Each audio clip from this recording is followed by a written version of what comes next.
അസ്സലാമു അലൈക്കും വറഹ്മത്തുള്ളാഹി വബറകാതുഹു. ബിസ്മില്ലാഹി മാഷാ അല്ലാഹ് ലാ ഖുവത ഇല്ലാ ബില്ലാഹ്. അല്ലാഹുമ്മ സ്വല്ലി അലാ സയ്യിദിനാ മുഹമ്മദിൻ വഅലാ ആലി സയ്യിദിനാ വമൗലാനാ മുഹമ്മദ്. അൽഹംദുലില്ലാഹ്. അല്ലാഹുവിൻ്റെ അപാരമായ നിഅമത്ത് കൊണ്ട് പരിശുദ്ധമായ മുഹറം മാസത്തിൻ്റെ എല്ലാ പോരിശയും കിട്ടാൻ നമ്മളെല്ലാം ദുആ എടുക്കുകയാണ്. അതിനുവേണ്ടി ചെയ്യേണ്ട പ്രധാനപ്പെട്ട കർമ്മങ്ങളൊക്കെ ചെയ്യുന്നവരാണ്. അല്ലാഹു അതിനൊക്കെ തൗഫീക്ക് നൽകട്ടെ. ആമീൻ യാ റബ്ബൽ ആലമീൻ. പ്രിയപ്പെട്ടവരെ, പരിശുദ്ധമായ മുഹറം മാസത്തിൽ മുസ്ലിം ഉമ്മത്തിൽ ഭൂരിഭാഗം ആളുകളും, പ്രത്യേകിച്ച് അതിൻ്റെ പോരിശ ആഗ്രഹിക്കുന്ന മുഴുവൻ ഉമ്മമാരും ഉപ്പമാരും മുടങ്ങാതെ ശ്രദ്ധിച്ച് ചെയ്യുന്ന ഒരു അമലാണ് മുഹറമിൻ്റെ ആദ്യ ദിനം തന്നെ 113 വട്ടം ബിസ്മില്ലാഹിർ റഹ്മാനിർ റഹീം എന്ന പരിശുദ്ധ വചനം എഴുതി സൂക്ഷിക്കുക എന്ന് പറയുന്നത്. പരിശുദ്ധമായി ബിസ്മില്ലാഹിർ റഹ്മാനിർ റഹീം എഴുതി സൂക്ഷിക്കുന്നതിൻ്റെ 113 വട്ടം എഴുതുന്നതിൻ്റെ മഹത്വം ഉലമാ പറഞ്ഞിട്ടുണ്ട്. ഒരു കൊല്ലം മുഴുവൻ, ഒരു വർഷം, ഈ ഒരു പുതിയ വയസ്സ് മുഴുവൻ, ഒരു കൊല്ലം മുഴുവൻ മക്രൂഹായ വെറുക്കപ്പെടുന്ന ഒന്നും ഉണ്ടാകില്ല. ആഫാത്ത്, മുസീബാത്തുകൾ, രോഗങ്ങൾ, കടങ്ങൾ, പ്രയാസങ്ങൾ, വിഷമങ്ങൾ, ദുരിതങ്ങൾ, ഇതൊന്നുമില്ലാതെ മുഴുവൻ ഹാപ്പിനെസ് കിട്ടാൻ അള്ളാഹിൻ്റെ കാവൽ പ്രത്യേകം ഉണ്ടാകാൻ ഒരു കാരണമാകും എന്ന് ഉലമാ പറഞ്ഞിട്ടുണ്ട്. അതിൽ ബിസ്മില്ലാഹിർ റഹ്മാനിർ റഹീം എന്ന പരിശുദ്ധ വചനം എഴുതുമ്പോൾ ഒരു 10-11 കൂട്ടം കാര്യങ്ങൾ നമ്മൾ പ്രത്യേകം ശ്രദ്ധിച്ച് കൈകാര്യം ചെയ്താലേ അതിൻ്റെ പൂർണ്ണ കൂലി കിട്ടൂ. മാത്രമല്ല, ഈ പരിശുദ്ധമായ വചനം എഴുതൽ മാത്രമല്ല, അത് ഓതൽ മാത്രമല്ല, അത് കഴിഞ്ഞിട്ട് ബിസ്മില്ലാഹിർ റഹ്മാനിർ റഹീം എന്ന പരിശുദ്ധ വചനം കൊണ്ടുള്ള ഒരു തവസ്സുൽ ദുആ ഉണ്ട്. നമ്മൾ ഭൂരിഭാഗം ആളുകൾക്കും അറിയാത്തതാണ്. ആ ദുആ കൂടെ നമ്മൾ ചേർത്തി ഇതിന് ശേഷം ഓതിയാൽ തീർച്ചയായും പ്രിയപ്പെട്ടവരെ 100 മാർക്ക് നമുക്ക് കിട്ടാൻ പോവാം, അല്ലെങ്കിൽ മാർക്ക് കുറയും. അപ്പോൾ ഈ പരിശുദ്ധമായ അമലിൻ്റെ മുഴുവൻ പോരിശയും കിട്ടാൻ നമ്മൾ ശ്രദ്ധിക്കേണ്ട പ്രധാനപ്പെട്ട കാര്യങ്ങളൊന്ന് എണ്ണി പറഞ്ഞു പോകാം, ഓടിച്ച് പറഞ്ഞു പോകാം. പ്രത്യേകം ശ്രദ്ധിക്കുക പ്രിയപ്പെട്ടവരെ. ആദ്യമായിട്ട് ഈ കർമ്മം ചെയ്യാൻ വേണ്ടി ഒരുങ്ങുന്നവരൊക്കെ തന്നെ വുളു ഉണ്ടായിരിക്കൽ പ്രത്യേകം ശ്രദ്ധിക്കണം. വുളുവോടുകൂടെ വേണം. 2 റക്അത്ത് സുന്നത്ത് നിസ്കാരം, അൽഹംദുലില്ലാഹ്, ഒരു മുത്തലക്കായ സുന്നത്ത് നിസ്കാരം അല്ലെങ്കിൽ ഹാജത്തിൻ്റെ സുന്നത്ത് നിസ്കാരം. എൻ്റെ ഈ ഒരു വർഷത്തിൻ്റെ എല്ലാ മുസീബത്ത് പ്രയാസങ്ങളും നീങ്ങിപ്പോകണം, ഖൈറുകൾ മുഴുവൻ കിട്ടണം എന്നൊരാവശ്യം മുന്നിൽ വെച്ചുകൊണ്ട്, അല്ലെങ്കിൽ ഒരു പ്രയാസം ഉണ്ട്, ആ പ്രയാസം നീങ്ങി കിട്ടണം ആവശ്യം മുന്നിൽ വെച്ചുകൊണ്ട് നമുക്ക് 2 റക്അത്ത് സുന്നത്ത് നിസ്കരിക്കാവുന്നതാണ്. നിസ്കാരം കഴിഞ്ഞിട്ട് നമ്മൾ പ്രിയപ്പെട്ടവരെ അമൽ ചെയ്യണം. പ്രത്യേകിച്ച് മറ്റൊരു പ്രധാനപ്പെട്ട കാര്യമാണ് ഖിബ്ലയിലേക്ക് മുന്നിട്ടുകൊണ്ട് പരമാവധി ഇരുന്ന് എഴുതാൻ വേണ്ടി ശ്രമിക്കണം. പിന്നെ ശ്രദ്ധിക്കേണ്ട മറ്റൊരു കാര്യമാണ് വരയും കുറിയൊന്നും ഇല്ലാത്ത വൈറ്റ് പേപ്പറാണ് നമ്മൾ അതിനു വേണ്ടി എടുക്കേണ്ടത്. അത് പ്രത്യേകം ശ്രദ്ധിക്കണം. മൂന്നാമത്തെ ഒരു കാര്യം, ബിസ്മില്ലാഹിർ റഹ്മാനിർ റഹീം സാധാരണ മുസ്ഹഫിൽ എഴുതിയ പോലെ കൂട്ടി ഇങ്ങനെ എഴുതിയാൽ പോരാ. ഓരോ ഹർഫും വേറിട്ട് ഒന്നൊന്നിൽ മുട്ടാതെ തട്ടാതെ എഴുതണം. അത് പ്രത്യേകം ശ്രദ്ധിക്കണം. അതോടൊപ്പം തന്നെ മറ്റൊരു പ്രധാനപ്പെട്ട കാര്യമാണ്, നമ്മൾ സാധാരണ ബിസ്മില്ലാഹിർ റഹ്മാനിർ റഹീം എഴുതുമ്പോൾ അതിന് ബാ എഴുതുമ്പോൾ അതിൻ്റെ പുള്ളി ഇടും, ബായിൻ്റെ പുള്ളി. അതേപോലെ തന്നെ അള്ളാഹ് എന്ന് എഴുതുമ്പോൾ സാധാരണ ശദ്ദുകൾ കയറി വരും, റഹ്മാനിൽ ശദ്ദുകൾ കയറി വരും. അങ്ങനെ ശദ്ദു വേണ്ട, വള്ളിയും പുള്ളിയും ഒന്നും വേണ്ട, ഫത്തഹ കിസർ ഒന്നും വേണ്ട, അല്ലാതെ ഹുറൂഫുകൾ മാത്രം വേർതിരിച്ചെഴുതുന്ന കാര്യം പ്രത്യേകം ശ്രദ്ധിക്കണം. അതോടൊപ്പം തന്നെ ശ്രദ്ധിക്കേണ്ട ഒരു കാര്യമാണ്, സാധാരണ നമ്മൾ ബിസ്മിയുടെ മീം എഴുതുമ്പോൾ സാധാരണ ഈ ഒരു ചുറ്റിക്കെട്ട് മുട്ടിച്ചാണ് എഴുതുന്നത്. ഇതിൽ മുട്ടാൻ പാടില്ല. ആ ചുറ്റിക്കെട്ട് ചെറിയൊരു ഗ്യാപ്പ് നിൽക്കണം. അത് പ്രത്യേകം ശ്രദ്ധിക്കണം.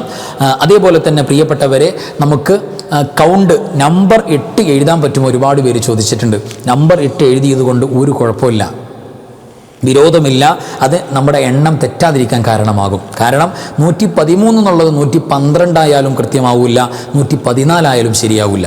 ചില ആളുകൾ ഇങ്ങനെ എഴുതി പോകും, ഉസ്താദേ ഞങ്ങൾക്ക് 115 ആയിപ്പോയി, ഞങ്ങൾക്ക് 120 ആയിപ്പോയി എന്നൊക്കെ പറഞ്ഞ് പലരും പറയും. അത് ഒരു കാരണവശാലും ഉണ്ടാകാൻ പാടില്ല. എണ്ണം കൃത്യമാകണം. ആ എണ്ണത്തിലേക്ക് ഒരുപാട് സിറുണ്ടാവും. അപ്പോൾ എണ്ണം കൃത്യമാകാൻ വേണ്ടി പ്രത്യേകം അക്കമിട്ട് നമ്പർ 8 എഴുതുന്നതുകൊണ്ട് ഒരു കുഴപ്പമില്ല എന്ന് ഓർമ്മപ്പെടുത്തുകയാണ്. പിന്നെ പ്രധാനമായി ശ്രദ്ധിക്കേണ്ട ഒരു കാര്യമാണ്, എഴുതുമ്പോൾ കൃത്യമായ നിയ്യത്ത് കൽബിൽ വേണം.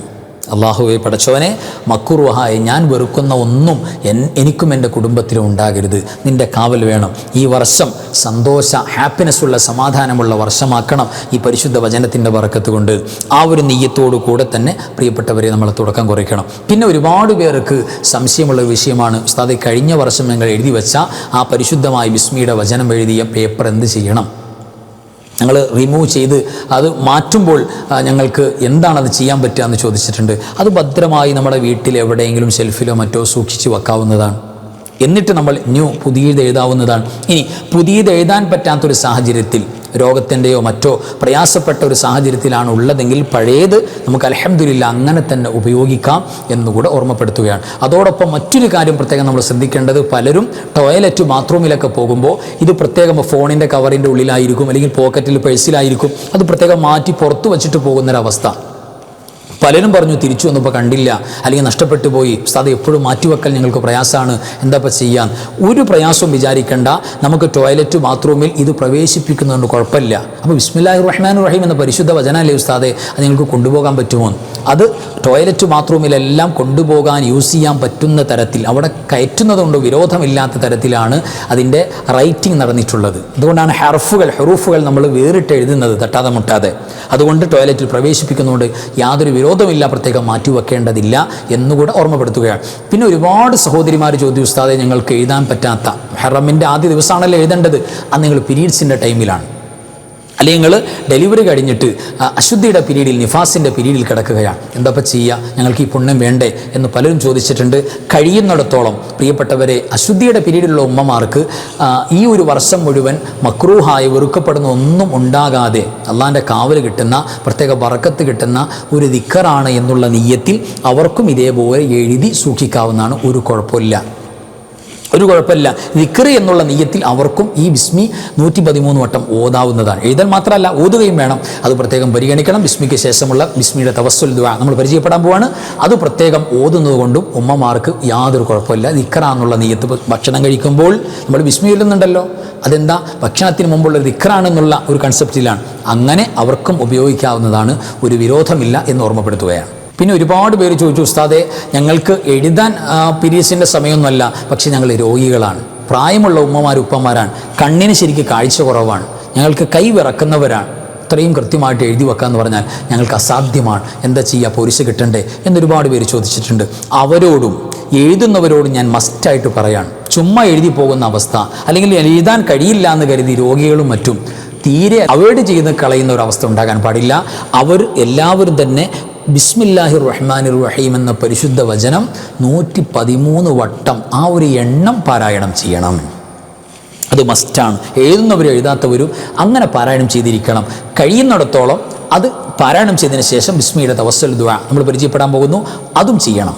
ഇനി ആ ദുആ കൂടെ ചൊല്ലാൻ കഴിയുന്നവർ കൂടെ ചൊല്ലുക, അല്ലെങ്കിൽ ഉസ്താദ് പറയുന്നത് കേട്ട് ചൊല്ലുക, അല്ലെങ്കിൽ നോക്കി ചൊല്ലുക. ഇതൊന്നും അറിയില്ലെങ്കിൽ പോലും 113 വട്ടം മസ്റ്റായിട്ടും ഈ പരിശുദ്ധമായ മുഹറമിൻ്റെ ആദ്യ ദിനത്തിൽ നമ്മൾ പ്രത്യേകം ഓതുന്ന കാര്യം ഒരിക്കലും മറക്കാൻ പാടില്ല എന്ന് ഓർമ്മപ്പെടുത്തുകയാണ്. പിന്നെ ഒരുപാട് പേര് ചോദിച്ചു, ഉസ്താദെ ഞങ്ങൾ ഈ തലേദിവസം രാത്രി ആദ്യ രാവിൽ 360 ആയത്തുൽ കുർസി ഓതുന്നുണ്ട്, പല ദിക്റുകളും ചൊല്ലുന്നുണ്ട്, അതിൻ്റെ ഇടയിൽ ഞങ്ങൾക്ക് ഇതിന് സമയം കിട്ടില്ല, അപ്പോൾ ഞങ്ങൾക്ക് പകൽ എഴുതിയാൽ മതിയോ എന്ന് ഒരുപാട് പേര് ചോദിച്ചിട്ടുണ്ട്. യഥാർത്ഥത്തിൽ എഴുതാൻ ഏറ്റവും നല്ല നേരം സുബഹി കഴിഞ്ഞിട്ട് ളുഹറിനിടയിലുള്ള നേരമാണ്. ബിസ്മി എഴുതാൻ ഉദ്ദേശിക്കുന്നവർ മുഹറം 1 അന്ന് സുബഹി കഴിഞ്ഞ് ളുഹറിൻ്റെ ഇടയിലുള്ള ആ ഒരു നേരത്തെ എഴുതാവുന്നതാണ്. ആ ഒരു സമയം കിട്ടിയില്ലെങ്കിൽ മഗ്‌രിബിന് മുമ്പായി, ദിവസം തീരുന്നതിന് മുമ്പ് പകൽ എഴുതലാണ് ഏറ്റവും നല്ലത് എന്ന് ഒന്നുകൂടെ പ്രിയപ്പെട്ടവരെ എല്ലാവരെയും ഓർമ്മപ്പെടുത്തുകയാണ്. പിന്നെ വീട്ടിൽ ഒരാൾ എഴുതിയാൽ മതിയെന്ന് പലരും ചോദിച്ചിട്ടുണ്ട്. ഒരാൾ എഴുതിയാൽ മതിയെന്ന് പറഞ്ഞപ്പോൾ തീരെ എഴുതാൻ കഴിയില്ലാത്ത നമ്മുടെ പൊടിക്കുഞ്ഞുങ്ങളുണ്ട്, കുട്ടികളുണ്ട്. അവരെ സംബന്ധിച്ചിടത്തോളം ഉമ്മ അല്ലെങ്കിൽ അവരുടെ ബാപ്പ, പിതാവ് എഴുതുമ്പോൾ അതിൻ്റെ പ്രതിഫലം നമ്മുടെ മക്കൾക്ക് കൂടെ നിയ്യത്ത് ചെയ്താൽ, അവർക്ക് എഴുതാൻ പറ്റാത്ത ഒരു ഏജാണല്ലോ ഉള്ളത്, അതിൻ്റെ പ്രതിഫലം അവർക്ക് കൂടെ കിട്ടും, അവർക്ക് കൂടെ കാവലുണ്ടാകും. എഴുതാൻ പറ്റുന്നവരൊക്കെ, ആരെങ്കിലും ഒരാൾ ഓളെ എഴുതുന്നുണ്ട് ഓനെ എഴുതുന്നുണ്ട് എന്ന് പറഞ്ഞു മാറിയിക്കാൻ പറ്റില്ല. കഴിയുന്നവരൊക്കെ, അള്ളാഹുവിൻ്റെ തൗഫീക്ക് ഭാഗ്യം കിട്ടിയവരൊക്കെ, കഴിയുന്നവരൊക്കെ എഴുതി വെക്കണം, ഓരോരുത്തരും എഴുതി വെക്കണം എന്ന് പ്രത്യേകം ഓർമ്മപ്പെടുത്തുകയാണ്. പിന്നെ ഒരുപാട് പേര് ചോദിച്ചു, ഉസ്താദെ ഞങ്ങൾ ഏത് മഷി കൊണ്ടാണ്, നീല മഷി കൊണ്ട് എഴുതാൻ പറ്റുമോ, ബ്ലാക്ക് മഷി കൊണ്ട് എഴുതാൻ പറ്റുമോ എന്നൊക്കെ ചോദിച്ചിട്ടുണ്ട്. അതിന് ഇന്ന മഷി കൊണ്ടേ എഴുതാൻ പറ്റുള്ളൂ എന്ന് പ്രത്യേക നിബന്ധന കാണുന്നില്ല. അപ്പം നമ്മുടെ കയ്യിൽ മനോഹരമായി എഴുതാൻ പറ്റുന്ന ബ്ലാക്ക് മഷി ഉണ്ടെങ്കിൽ അത് തിരഞ്ഞെടുക്കാവുന്നതാണ്. അതേപോലെ തന്നെ ബ്ലൂ ആണ് നമ്മുടെ കയ്യിലുള്ളത്, പെന്ന്, അത് തിരഞ്ഞെടുക്കാവുന്നതാണ്. പരമാവധി മനോഹരമായി, തെറ്റുകൂടാതെ, പരസ്പരം ചേരാതെ, വരികൾ വളഞ്ഞു പോകാതെ, കൃത്യമായ ഹറൂഫുകളെല്ലാം അതിൻ്റെ ഭംഗികൾ മാനിച്ചുകൊണ്ട് കഴിവിൻ്റെ പരമാവധി സമയമെടുത്ത് തിരക്കൊന്നും കൂട്ടണ്ട, റാഹത്തായി എഴുതിയാൽ മതി. ഒരു കൊല്ലത്തേക്കുള്ള ബെനിഫിറ്റും ലാഭവുമാണ്. അതുകൊണ്ട് തിരക്ക് കൂട്ടിയിട്ട് അമലുകൾ നഷ്ടപ്പെടുന്ന അവസ്ഥ ഉണ്ടാകാൻ പാടില്ല, അത് പ്രത്യേകം ശ്രദ്ധിക്കേണ്ടതാണ്. പിന്നെ പ്രിയമുള്ളവരെ, ബിസ്മി എഴുതുമ്പോൾ ഒരുപാട് പേരുടെ സംശയമാണ്, ഉസ്താദെ ഞങ്ങൾ ഒറ്റ ഇരിപ്പിൽ തന്നെ മുഴുവനായി എഴുതി തീർക്കണോ, കുറേശ്ശെ എഴുതിയാൽ മതിയോ? ബിസ്മില്ലാഹിർ റഹ്മാനിർ റഹീം എഴുതുമ്പോൾ അതിൻ്റെ അദബും മര്യാദയും നമ്മൾ ഫസ്റ്റ് 1 തുടങ്ങിയാൽ 113 കണ്ടിന്യൂ ചെയ്യണം. അതിനിടയിൽ പ്രിയപ്പെട്ടവരെ നമ്മൾ പകുതി നിർത്തിയിട്ട് പോയി എന്തെങ്കിലും വർക്ക് ചെയ്തുകൊണ്ട് വന്ന് ബാക്കി ബാലൻസ് പൂർത്തീകരിക്കുന്ന അവസ്ഥ ഉണ്ടാകരുത്. നമ്മൾ സമയം കണ്ടെത്തണം. കൃത്യമായി ഈ സമയത്ത് തുടങ്ങിയാൽ എനിക്ക് വേറെ തിരക്കുകളില്ലാതെ എഴുതാൻ പറ്റും എന്ന് കണക്കാക്കി ആ സമയത്ത് തന്നെ മറ്റുള്ള ജോലികളിലേക്ക് പോകാതെ അത് തുടക്കം മുതൽ ഒടുക്കം വരെ കണ്ടിന്യൂ ആയി കംപ്ലീറ്റ് എഴുതി തീർക്കണം എന്ന് മനസ്സിലാക്കണം. മറ്റൊരു സംശയം, ഞങ്ങൾക്ക് ഫോൺ വന്നാൽ കോൾ അറ്റൻഡ് ചെയ്യാൻ പറ്റുമോ, മറ്റൊരാൾ സംസാരിക്കാൻ പറ്റുമോ, മറ്റു കലാമുകൾ അജ്നബിയായി കലാമില്ലാതെ നമ്മൾ പരിശുദ്ധമായ ഒരു അമൽ ചെയ്തുകൊണ്ടിരിക്കുക. അപ്പോൾ ഓരോ പരിശുദ്ധമായി ബിസ്മി എഴുതി കഴിഞ്ഞതിന് ശേഷം നമ്മൾ ഓതണം, പറഞ്ഞല്ലോ നമ്മൾ. അപ്പോൾ അങ്ങനെ ഓരോന്ന് ഓതി അങ്ങനെ 113 വട്ടം എഴുത്തും ഓത്തും പൂർത്തീകരിക്കണം. അതിനിടയിൽ മറ്റു അജ്നബിയായ മറ്റു സംസാരങ്ങൾ ഒരിക്കലും ഉണ്ടാകാൻ പാടില്ല. മാക്സിമം സംസാരം ഇടയിൽ വരാത്ത തരത്തിൽ എന്തെങ്കിലും പറയാനുണ്ടെങ്കിൽ ഞാൻ എഴുതാൻ പോവാണ്, അതുകൊണ്ട് ഇനി ഇടയ്ക്ക് വിളിക്കരുത് എന്നൊക്കെ പറഞ്ഞിട്ട് ആ ഒരു സെറ്റപ്പിൽ ഒരു സെറ്റപ്പ് ചെയ്ത് വെച്ചിട്ട് നമ്മൾ ഇടയിൽ സംസാരിക്കാത്ത തരത്തിൽ തന്നെ എഴുത്ത് കൈകാര്യം ചെയ്യണം എന്നുകൂടെ ഓർമ്മപ്പെടുത്തുകയാണ്. എഴുത്തിൻ്റെ പൂർണ്ണമായ കൂലി കിട്ടാൻ വേണ്ടി നമ്മൾ ശ്രദ്ധിച്ചിരിക്കേണ്ട പ്രധാനപ്പെട്ട കാര്യങ്ങളാണ് ഇതൊക്കെ പ്രത്യേകം നമ്മൾ പരിഗണിക്കേണ്ട കാര്യങ്ങളാണ്. ഞാൻ പറഞ്ഞല്ലോ, എഴുതുന്നവരും എഴുതാൻ പറ്റാത്ത സമയത്തുള്ള മുഴുവൻ ആളുകളും എന്ത് ചെയ്യുക, 113 വട്ടം ബിസ്മി ഓതുന്ന കാര്യം ഒരിക്കലും മറക്കാൻ പാടില്ല. അപ്പോൾ എഴുതുന്നവർ ഓരോ വട്ടം എഴുതി പൂർത്തീകരിച്ചിട്ട് ഒരു വട്ടം ഓതുക, അടുത്ത എഴുതി പൂർത്തീകരിക്കുക, ഒരു വട്ടം ഓതുക, അങ്ങനെ 113 വട്ടം പൂർത്തീകരിച്ചിട്ട് ബിസ്മില്ലാഹിർ റഹ്മാനിർ റഹീം എന്ന പരിശുദ്ധ വചനത്തിൻ്റെ തവസ്സുൽ ദുആയാണിത്. മനോഹരമായ ദുആ. ഈ ദുആ കൂടെ എല്ലാവരും ആത്മാർത്ഥമായിട്ട് ഒരു വട്ടം ഓതിയിട്ട് ദുആ ചെയ്യണം. പ്രത്യേകം ഓർക്കണം. നമുക്ക് ബിസ്മിയുടെ തവസ്സുൽ ദുആ ഒന്ന് പരിചയപ്പെടാം. ബിസ്മില്ലാഹിർ റഹ്മാനിർ റഹീം അൽഹംദുലില്ലാഹി റബ്ബിൽ ആലമീൻ اللهم صل على سيدنا محمد وعلى آله وصحبه وسلم اللهم إني أسألك بحق بسم الله الرحمن الرحيم وبحرمة بسم الله الرحمن الرحيم وبفضل بسم الله الرحمن الرحيم وبعظمة بسم الله الرحمن الرحيم وبجلال بسم الله الرحمن الرحيم وبجمال بسم الله الرحمن الرحيم وبكمال بسم الله الرحمن الرحيم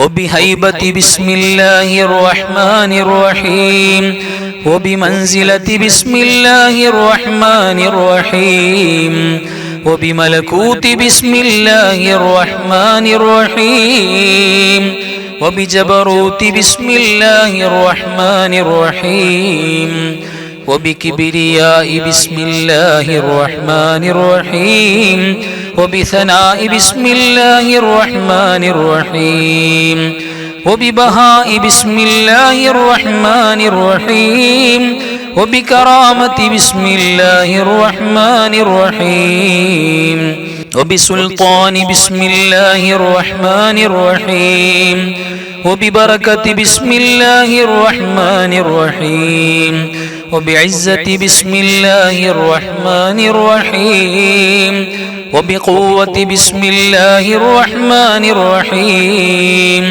وبقدرة بسم الله الرحمن الرحيم. അൽഹംദുലില്ലാ. ഇതാണ് ബിസ്മില്ലാഹിർ റഹ്മാനിർ റഹീം എന്ന് പറയുന്ന പരിശുദ്ധ ബിസ്മിയുടെ തവസ്സുൽ ദുആ. ഇതുകൊണ്ട് ദുആ ചെയ്താൽ ഇജാബത്തിന് പിന്നെ എവിടെയും പോകണ്ട, ദുആ പിന്നെ ആവർത്തിക്കണ്ട. ഉറപ്പായിട്ടും എന്തും ചോദിക്കാം, ഒരു കാര്യം മാത്രമാക്കണ്ട, എന്തും ചോദിക്കാം. അത് പ്രത്യേകം ഓർക്കണം. അപ്പോൾ ബിസ്മി എഴുതാൻ വേണ്ടി ഈ പരിശുദ്ധമായ മുഹറം മാസത്തിൻ്റെ ആദ്യ ദിവസത്തിൽ ഒരുങ്ങുന്ന ആളുകൾ ഏറ്റവും നല്ല സമയം, ഏറ്റവും എളുപ്പത്തിൽ എഴുതാൻ പറ്റുന്നത്, എഴുതുമ്പോൾ ശ്രദ്ധിക്കേണ്ട പ്രധാനപ്പെട്ട കാര്യങ്ങൾ, പൂർണ്ണ കൂലി കിട്ടാൻ വേണ്ടി ഓതേണ്ട തവസ്സുൽ ദുആ അടക്കമുള്ള മുഴുവൻ സഹോദരിമാർക്കും എളുപ്പം എഴുതാൻ പറ്റുന്ന തരത്തിൽ നമുക്ക് എങ്ങനെയാണ് സംവിധാനിക്കാൻ പറ്റുന്നത്, അതിൻ്റെ മുഴുവൻ വിഷയങ്ങളാണ് സംസാരിച്ചിട്ടുള്ളത്. പരമാവധി ഉപയോഗപ്പെടുത്തണം. എല്ലാ ഗ്രൂപ്പുകളിലേക്കും എല്ലാ മുഅ്മിനാത്തുകൾക്കും നമ്മുടെ ഫ്രണ്ട്സിനൊക്കെ നമ്മൾ ഷെയർ ചെയ്യണം, ഓർമ്മപ്പെടുത്തണം. ഈ പരിശുദ്ധമായ നന്മയിൽ എല്ലാവരെയും ഭാഗവാക്കാക്കണം. അള്ളാഹു വിജയിപ്പിക്കട്ടെ. വാഹിറു കലാമി അൽഹംദുലില്ലാ. അസ്സലാമു അലൈക്കും വറഹ്മത്തുള്ളാഹി വബറകാതുഹു.